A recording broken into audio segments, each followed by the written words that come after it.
Howdy, folks. Welcome to another day in the Milky Way. And today is Sunday.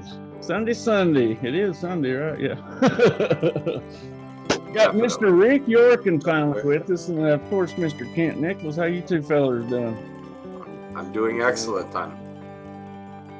Doing well, thank you very much. Thank you. Yeah, I'm kind of excited. I know that Rick is actually,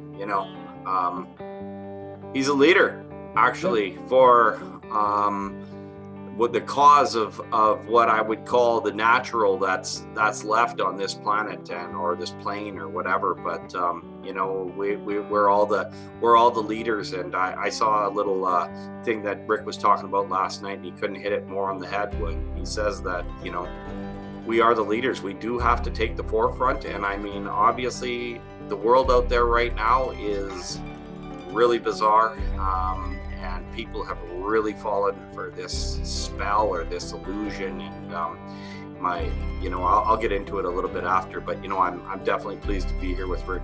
I've never met him, just like you, Brian, but he is a friend. He's a brother out there, and I'm proud to, I'm proud that there's some people like Rick and like yourself and like some of the other people that come on this show.